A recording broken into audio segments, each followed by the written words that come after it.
एक गांव में सोमू नाम का एक बूढ़ा व्यक्ति रहा करता था। किसी जमाने में वह अपने गांव का मुखिया था, मगर अब गांव के लोग उसे मनहूस समझते थे।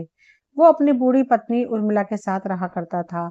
आज भोजन को देखे हुए 3 दिन से ज्यादा हो गए हैं। उर्मिला, भूख की वजह से मेरा तो दम ही निकला जा रहा है। क्या हमें कभी भोजन जीवन में देखने को नहीं मिलेगा? सोमू, तुम अच्छी तरह जानती हो उर्मिला, सारे गांव वाले मुझे मनहूस समझते हैं। मैं किसी के भी घर पर भोजन मांगने के लिए जाता हूँ तो सब मुझे धक्के देकर बाहर निकाल देते हैं। मैंने खुद 3 दिन से खाना नहीं खाया। उर्मिला, तो फिर क्या करें? जहर खाकर आत्महत्या कर लें? सोमू, अफसोस की बात तो यह है कि विद्या के हम दोनों के पास जहर खाने तक के लिए पैसे नहीं है। अचानक उर्मिला मुखिया से बातें करते करते बेहोश हो गई। सोमू, होश में आओ उर्मिला, होश में आओ। मुखिया के झकझोरने पर उर्मिला को होश आ गया। सोमू, जब मैं गांव का मुखिया था तो किसी को भी भूखे पेट नहीं देख सकता था। मैंने अपना सारा धन निर्धन लोगों की मदद करने में लगा दिया, मगर आज जब मेरा बुरा समय आ गया तब कोई भी मेरी मदद करने के लिए तैयार नहीं है। अरे, मदद करना तो बहुत दूर की बात है, कोई मुझे 2 वक्त की रोटी देने तक को तैयार नहीं। लेकिन तुम चिंता मत करो, तुम कुछ देर यहाँ पर आराम करो, मैं कहीं ना कहीं से इंतजाम करके लाता हूँ। इतना बोलकर मुखिया गांव के नए मुखिया बाबूलाल के घर पर चला गया। बाबूलाल उस समय अपने 10 वर्षीय पुत्र के साथ खेल रहा था। दरवाजा खटखटाने की आवाज। बाबूलाल, अरे, अब इतनी रात को कौन आ गया? मैं तो मुखिया बनकर पछता रहा हूँ। सारे गांव वाले समझते हैं कि उन सबने मुझे वोट देकर बहुत बड़ा एहसान कर दिया है। उन मूर्खों को इस बात का एहसास नहीं है कि उन्हें वोट देने से पहले मैंने उनकी कितनी सेवा की है। लाखों इन गांव वालों को पर लुटा दिया है, जिसे देखो मुंह उठाकर रात में मेरे दरवाजे पर मदद मांगने के लिए चला आता है। बाबूलाल दरवाजा खोलते हुए, तुम दरवाजे पे क्या कर रहे हो? सोमू, भाई, मैं और मेरी पत्नी 3 दिन से भूखे हैं। अगर तुम्हारे घर में कुछ रोटियां पड़ी हो तो मुझे खाने को दे दो। बाबूलाल, देखो सोमू, तुम्हारी जगह अगर कोई और होता तो मैं उसे कुछ खाने को भोजन दे देता, मगर तुम्हारी बात अलग है। यहाँ से निकल जाओ, इससे पहले कि मैं तुम्हें अपने दरवाजे से धक्के मारकर बाहर निकाल दूं। सोमू, आखिर मेरी गलती क्या है? बाबूलाल, गलती ही है कि तुम एक मनहूस हो, तुम हमारे गांव के लिए शाप हो। मुझे तो डर है कि अगर तुम कुछ देर यहाँ भी ठहरे तो कहीं मेरे घर में कोई अनहोनी ना हो जाए। सोमू, तो इसमें मेरा क्या दोष है? मत भूलो बाबूलाल, वर्षों पहले मैं इस गांव का मुखिया था, और जब मैं गांव का मुखिया था तब इस गांव के लोगों की मदद करना अपना कर्तव्य समझता था। मेरे दरवाजे से आज तक कोई भूखा खाली पेट वापस नहीं गया। तुम बहुत बड़ा पाप कर रहे हो बाबूलाल। तुम मुखिया थे जब थे, अब वो जमाने चले गए। कब तक अपनी उन पुरानी बातों का ढिंडोरा पीटते रहोगे? आज मैं जीना सीखो। सोमू, आज तुम एक मनहूस व्यक्ति हो। सोमू, तो फिर मैं क्या करूं? ना ही मुझे इस गांव में कोई काम देता है और ना ही खाने को। बाबूलाल, मेरे पास तुम्हारे लिए एक सुझाव है, तुम जाकर अपने आप को खत्म कर लो, क्योंकि अगर तुमने ऐसा नहीं किया तो कुछ दिन बाद गांव वाले तुम्हें लाठी डंडों से मार मार कर समाप्त कर देंगे। अचानक बाबूलाल के कानों में उसके 10 वर्षीय बेटे की चीख टकराई। वह दौड़ता हुआ अंदर पहुंचा। बाबूलाल, क्या हुआ बल्लू को? बाबूलाल की पत्नी, पता नहीं जी, बबलू खेल रहा था, खेलते खेलते अचानक इसका पैर फिसल गया और यह गिर गया। देखो इसके सिर से कितना खून बह रहा है। मैं जानता था ये मनुष्य सोमू हमारे लिए कोई नई मुसीबत खड़ी कर देगा। इस मनुष्य के कदम जब जब मेरे घर के दरवाजे पे पड़े हैं तब तब ऐसा ही हुआ है। अब मेरा मुंह क्या देख रही हो? बल्लू को डॉक्टर के पास ले जाना होगा। बाबूलाल बल्लू को उठाकर अपनी पत्नी के साथ सीधे डॉक्टर की दुकान पर पहुंच गया। डॉक्टर, क्या हुआ? इसके तो सर से बहुत ही खून बह रहा है। तुम एक अपने छोटे से बच्चे का ख्याल भी नहीं रख सकते, तो तुम गांव का क्या ख्याल रखोगे? बाबूलाल, अपना मुंह बंद करो डॉक्टर, और मेरे बच्चे का इलाज करो। मत भूलो कि इस गांव का मुखिया हूं मैं। भाषण देना मुझे ज्यादा सूट करता है और तुम्हें सिर्फ इलाज करना सूट करता है। इलाज करो। सोमू बाबूलाल के पीछे पीछे हॉस्पिटल पहुंच जाता है। बाबूलाल, तुम मेरे पीछे हाथ धोकर क्यों पड़ गए हो? तुम्हें अभी भी सुकून नहीं मिला? देखो तुम्हारी वजह से मेरे बेटे का सर फट गया है। अब तुम क्या चाहते हो कि मेरा भी सर फट जाए? सोमू, मैं तो सिर्फ तुम्हारे पुत्र को देखने के लिए चला आया था। बाबूलाल, तुम्हारे देखने की कोई जरूरत नहीं है। सोमू, तुम यहाँ से चले जाओ। सोमू, मेरी पत्नी कुछ देर पहले बेहोश हो गई है। मुझे थोड़े पैसे दे दो, ज्यादा नहीं, सिर्फ इतने दे दो कि अपनी पत्नी को भोजन करा सकूं।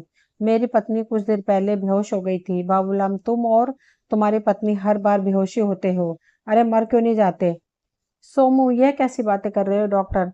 अब यह बिल्कुल ठीक है, इसे घर ले जा सकते हो। डॉक्टर, तुम यहाँ पर क्यों आए हो? सोमू, निकल जाओ यहाँ से। सोमू, मैं और मेरी पत्नी 3 दिन से भूखे हैं, मुझे कुछ खाने को दे दीजिए। इतने में डॉक्टर के सिर पर पंखा गिर गया। बाबूलाल बोला, बेचारा डॉक्टर, अब इसका इलाज कौन करेगा? डॉक्टर की चीख सुनकर वहां मौजूद बल्ली, बलराम और भी गांव के कई व्यक्ति जमा हो गए। देखते ही देखते डॉक्टर की दुकान पर भीड़ लग गई। वहां सभी लोग सोमू को क्रोध भरी नजरों से देख रहे थे। जब डॉक्टर बाबू की चीख हमें सुनाई दी तब हम सभी समझ गए थे कि सोमू तुम यही कहीं आसपास होंगे, और हमारा शक बिल्कुल सही निकला। बलराम, बल्लू बिल्कुल सही कह रहा है सोमू, अब हम तुम्हें इस गांव में एक पल भी नहीं रहने देंगे, हम तुम्हें और ज्यादा नहीं झेल सकते। सोमू बोला, मेरी हालत पर तरस खाओ तुम गांव वालों के लिए मैंने क्या कुछ नहीं किया। मत भूलो, आज जो गांव में विकास हुआ है वो सब मेरी ही मेहनत का नतीजा है, और आज जब मेरा बुरा वक्त है तो तुम गांव वाले मुझे और मेरी पत्नी को 2 वक्त की रोटी भी नहीं खिला सकते। बल्ली बोला, क्योंकि तब तुम मनुष्य नहीं थे, लेकिन कई सालों से तुम इस गांव के लिए श्राप बन चुके हो। तुम जहां भी जाते हो उसका बेड़ा गर्क हो जाता है। तुम्हारे कारण गांव के न जाने कितने सीधे साधे लोग गांव छोड़कर चले गए। बलराम बोला, बल्ली सही बोल रहा है सोमू, तुम्हारी वजह से गांव में डर का माहौल है। तुम जहां भी जाते हो सामने वाले के लिए मुसीबत खड़ी कर देते हो। बाबूलाल, मान क्यों नहीं लेते कि तुम एक मनहूस हो?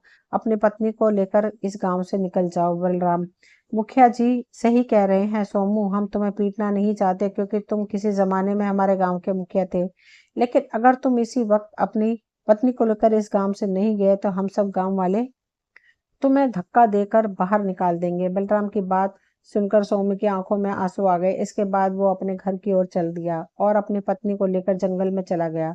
वो दोनों एक घने पेड़ की छाया में बैठकर रोने लगे। रोते रोते सोमू और उसकी पत्नी उर्मिला बेहोश हो गए। अगली सुबह दोनों की आंख खुली, भूख की वजह से खुल गई थी। उर्मिला, लगता है हमारी किस्मत में इस जंगल में भूखे पेट ही मरना लिखा है। सोमू बोला, हिम्मत मत हारो उर्मिला, ईश्वर पर भरोसा रखो। सोमू ने इतना बोला ही था कि तभी बहुत तेज हवा चलने लगी और उस हवा में सफेद रंग की किरण उन दोनों के चेहरे पर फूटने लगी। कुछ ही देर में सोमू और उसकी पत्नी उर्मिला बुढ़िया से जवान हो गए। उन दोनों को खुद में बहुत ताकत महसूस होने लगी।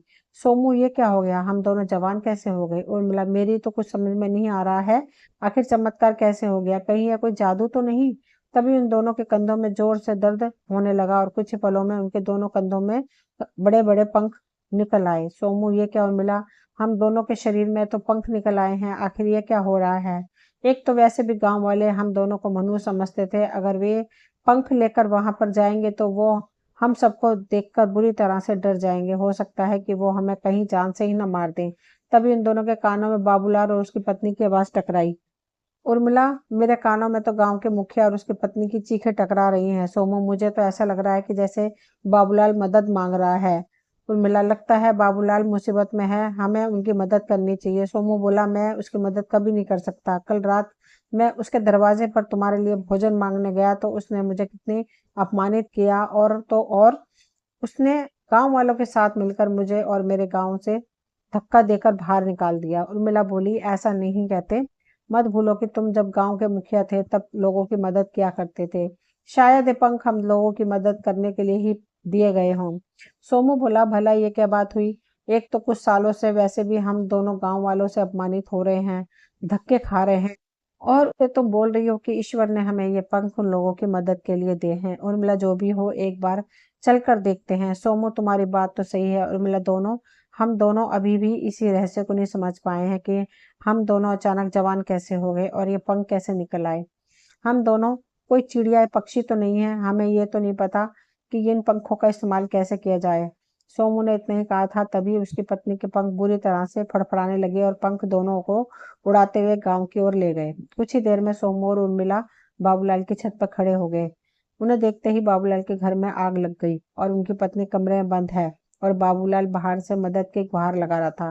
उर्मिला, मेरा अंदाज सही निकला, बाबूलाल की पत्नी मुसीबत में है।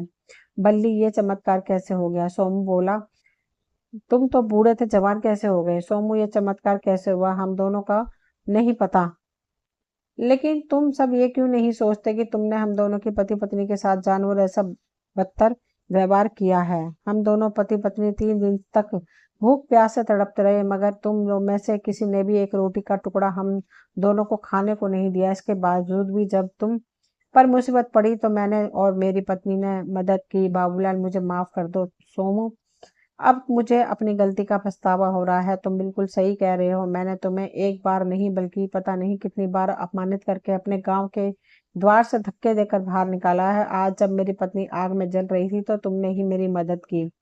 हम सब गांव वालों को क्षमा कर दो। सोमू, नहीं, मैं तुम सब गांव वालों को कभी क्षमा नहीं कर सकता और तुम सबके बुरे व्यवहार को मैं कभी नहीं भूल सकता। तुम सब लोगों ने मुझे मनुष्य मनुष्य कहकर मेरी और मेरी पत्नी को बहुत अपमान किया है। अब मैं और मेरी पत्नी इस गांव में कभी नहीं आएंगे।